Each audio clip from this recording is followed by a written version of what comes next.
Everybody, let's first, you have your worksheets in front of you, and if you could please quickly jot down a word that would best describe your personality and why you think that. You have 15 seconds.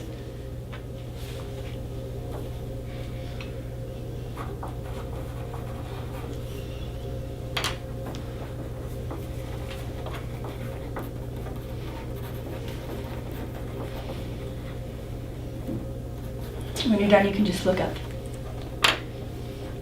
Awesome. Can someone please share one of their answers?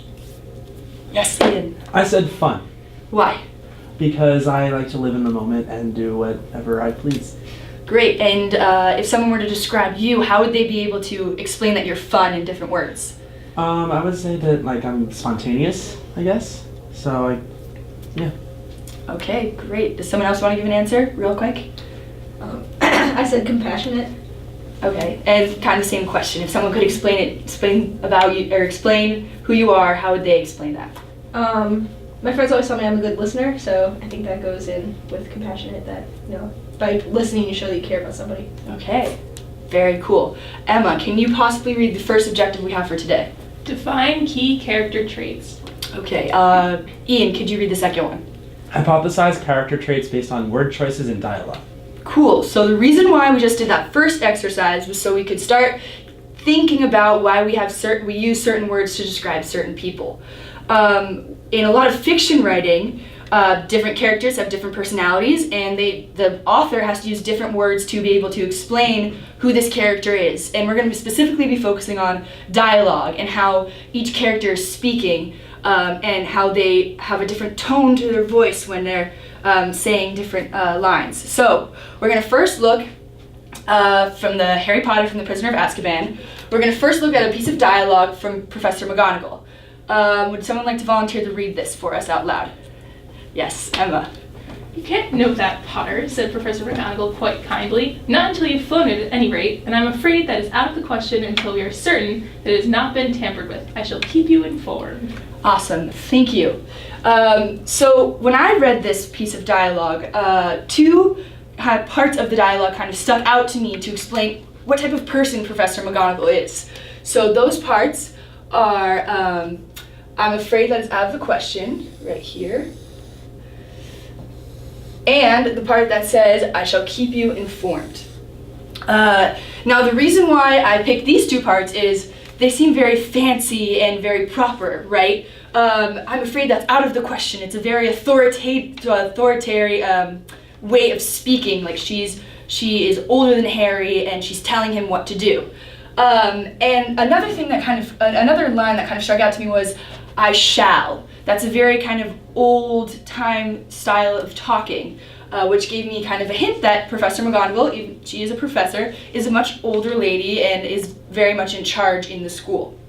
So now we're going to look at another, if you just flip the page over on your worksheet, we're going to look at another quote.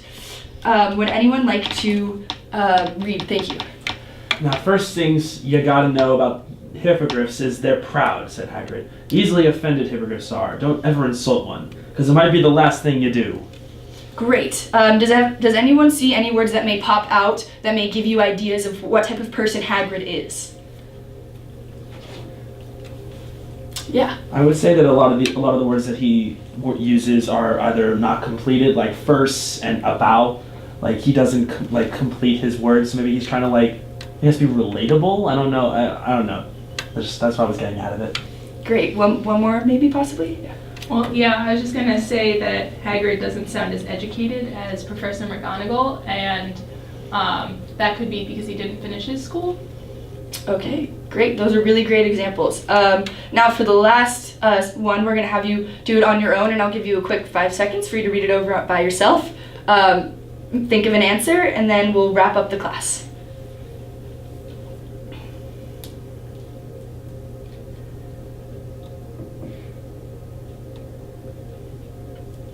And just look up when you're done.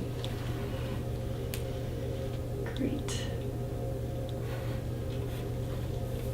Okay, I'll collect your pop quiz that you just took at the end of class, and we're going to end with a song that it goes to the tune of Call Me Maybe.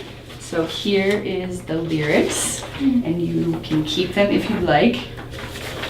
And it goes like this, and if you start catching on, you can sing along as well. Okay. Don't judge a book by its cover, judge it by the words written by another. Hear what the characters have to say, to hear them like a friend you'd play with. Read the words and see why they were chosen. Maybe that'll give you a hint how they're posing. Yay. And that's the end of class. Yay.